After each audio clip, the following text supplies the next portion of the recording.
Missy, the Time Machine Teacher, and I am back today to fill you in on what you need to do to prepare for the AP exam. Today, the College Board put out a 50-page document that I'm pretty sure you aren't going to read.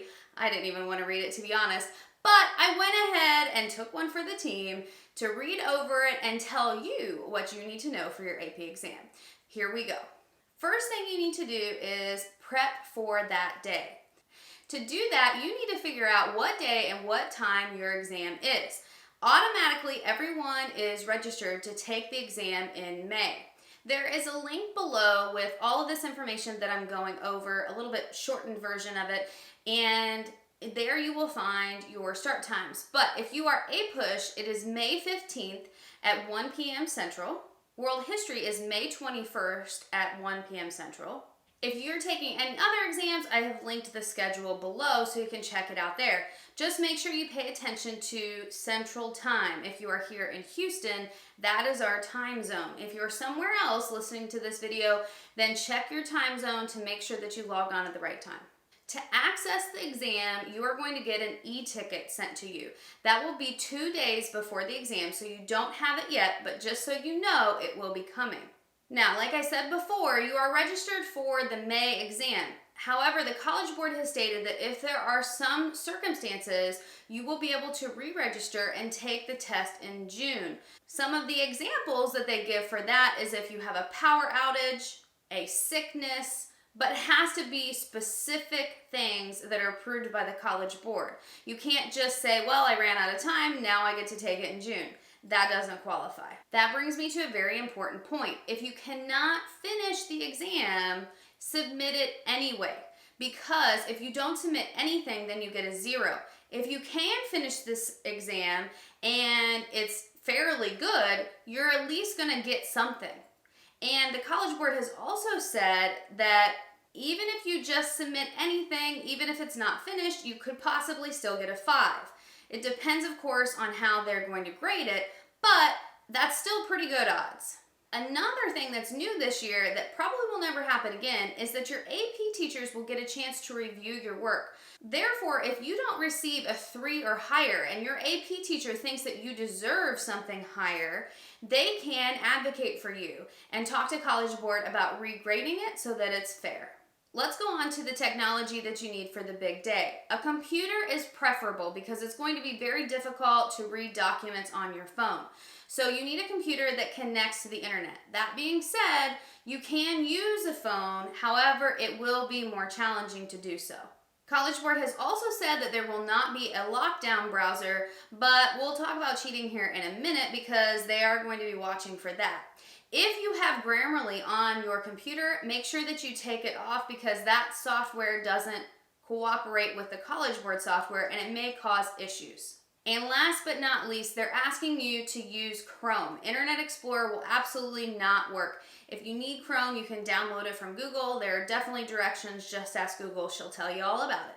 There will be 3 ways to submit. Number 1, you can type it in a document and copy and paste it into a text box that the College Board provides. Number 2, you can type it and download it and then submit it that way. Number 3, you can handwrite it, take pictures of it, and submit it. I would suggest if you are going to type it that you use some kind of program that auto-saves, like a Google Doc. That way you don't risk the chance of losing it when you're halfway through. Then, if you do that, you have 2 options. You can copy and paste it into the text box that the College Board gives you, or you can download it into a Word doc and upload it to College Board that way. In terms of time, the copying and pasting will probably be quicker. Also, if you download it from Google Docs, you need to make sure that you save it as a docx, a doc, or a PDF. There's also a checklist that you need to check out. It's down in the links below. It has items on there about what you need to do before the day of the exam. One of those items is for the AP Histories. If you are APUSH or AP World History, listen up to this. 2 days before the exam, you will get an AP ID emailed to you. What you need to do with that is get one piece of paper and write it at the top of the piece of paper with your initials. You will need that the day of the test, and that is also on your AP checklist that I've linked below. If you are AP Government, because you have 2 questions, you will need 2 of these documents. So 2 pieces of paper with your AP ID and your initials. Remember, you're not going to get this ID until 2 days before the exam, so don't freak out if you can't find it right now. If you decide that you want to handwrite your questions, you need to have 5 pieces of paper, either lined or unlined, that doesn't matter. The reason I'm telling you to get 5 is because that's the max that you can upload. So have them ready just in case you need it. On May 4th, College Board is going to release assimilated test. I highly suggest that you get in and take this test, because it will show you how the timer is going to look, it will show you how to submit, and all of those things.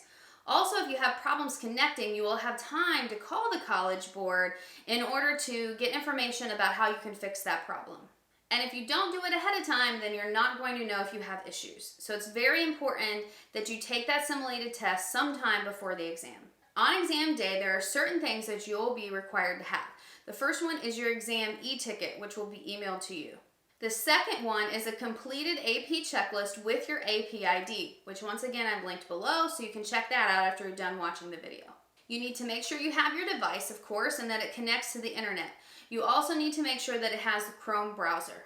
And if you have accommodations, you can have your assistive technology. In the coming weeks, I will be putting out some videos about how to make unit one-pagers with your notes. Stay tuned for those because they will be helpful if you want to organize your notes in a way that might be easier to find the information quickly. Because as we've talked about before, you're not going to have a lot of time to look things up. So you need to make sure that you have it as organized as possible. This brings me to copying and plagiarism. College Board takes this very seriously. I don't think any of you that are listening are going to cheat, but just in case you're having that temptation, let me tell you, don't do it. Here's what they say about plagiarism. Internet-based facts will not help you because if you can find it, College Board can find it too. And it's very hard to take something from the internet to support a DBQ anyway, because a lot of it is analysis that has to come from your brain. Also, copying is considered plagiarism and it will cancel your scores. Not only does it cancel your scores, but it will follow you to college because College Board will send this out to every college that you apply to. And that is not good. Colleges take plagiarism very seriously. Some colleges kick you out if you plagiarize. So you definitely don't want that following you around as you're getting ready to start your life after high school. It's just not worth it. Also, College Board says it is not permissible for you to ask someone for help. Now, how will they know if you've asked someone for help? I'm glad you asked that question because they say that they are going to be using confidential techniques to identify if you attempt to cheat. So confidential that they're not even going to tell us what they're going to use. But trust me, College Board will find out. Here are some things that they do tell us that they are going to do for sure. They are going to be monitoring social media. That's pretty big time. They also said that they may release incorrect information regarding to the test out on the internet. So if you're searching for something, you may come across it, put it in your essay, and they will know that you were trying to cheat. So definitely don't do that.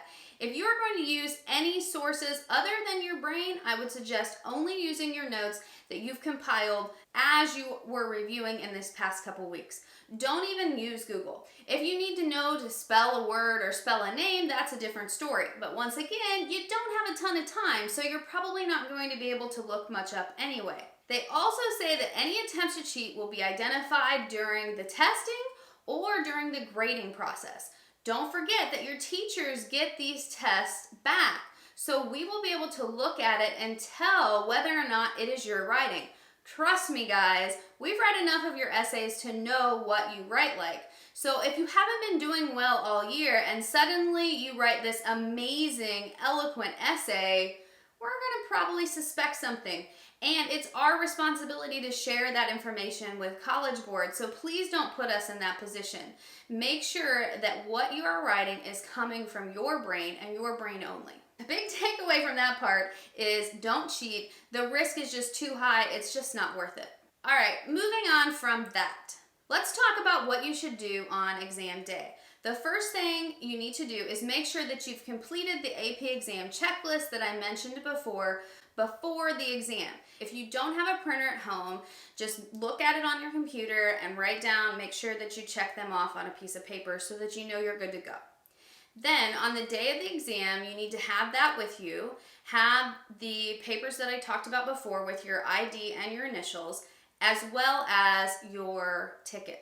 You want to log in about 30 minutes before the exam start because you have to fill out some preliminary information.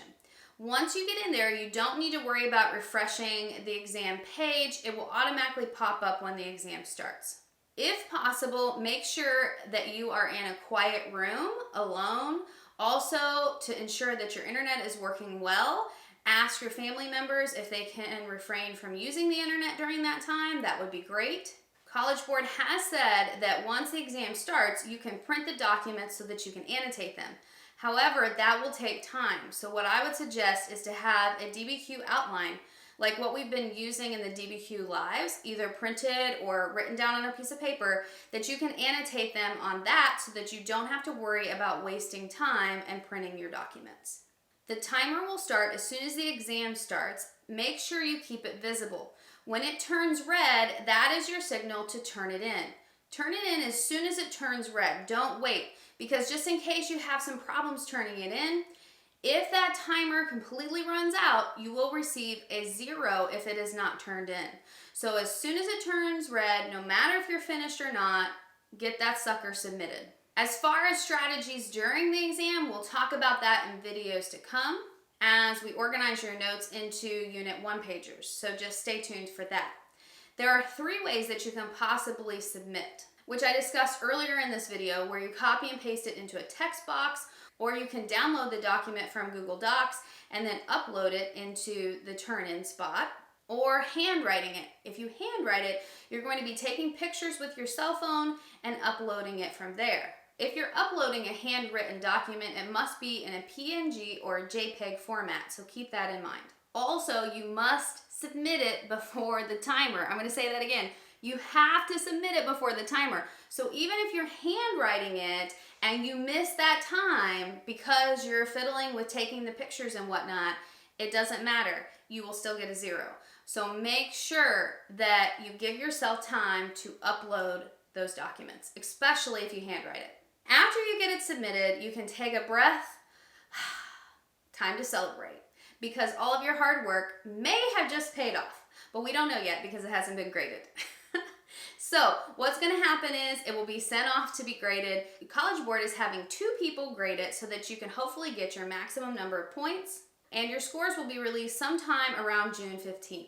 On that day, hopefully your hard work will have paid off and you can celebrate the rest of that day. And that wraps up this video. If you need more help getting ready for the AP exam, on this channel, that's what we're going to be focusing on in the coming weeks. I'm going to start doing videos about how to make Unit 1-pagers.